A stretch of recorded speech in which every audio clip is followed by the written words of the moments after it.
Фудбалерките на Кочани претрпеа висок пораз на домашен терен од екипата на Тиверија Брера, откако во рамки на 17-тото коло на првата женска фудбалска лига загубија со резултат од 0-6.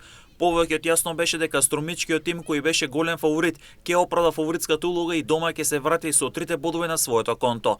5 погодоци беа постигнати во македонска Каменица, откако екипата на Каменица Саса со убедливи 5-0 го декласираше топ гол од Битула. Сосем очекувано беше и оваа победа за рударките, кои на домашен терен лесно ја оправда апсолутната фаворитска улога.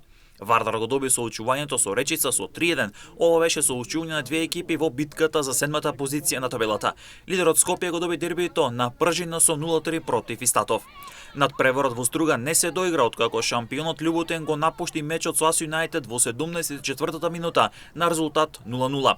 Тимот од Тетово се одлучи да го напушти мечот по двата поништени гола во 67-та минута и во 74-та минута. Се отвара работа сега и за надпреварувачката женска комисија, а потоа сигурно работа ќе има и дисциплинската комисија при Фудбалската федерација на Македонија.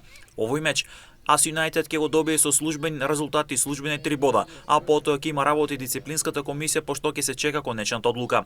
Во однос на самата табела, Скопје е лидер со 48 бодови, има дури 8 повеќе од шампионот Љубутен кој сега е втор со 40 бодови, додека пак на делба на третото место со по 33 бодови се Каменица Саса и Тиверија Брера. Екипата на Истатов сега е на петото место со 32 бодови, а пак АС Юнајтед е шести со 30 бодови, вклучително и трете службени од мечот со Љубутен.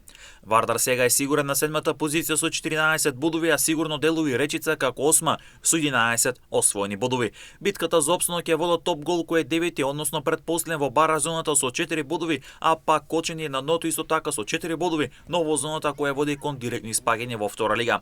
Во текот на овој месец ќе стартува пролетната полусезона и во втората женска фудбалска лига, каде Конзулен е поразен лидер и сигурно се враќа во прва лига, пак Билиден извори ќе оди кон бара за влез во прва лига.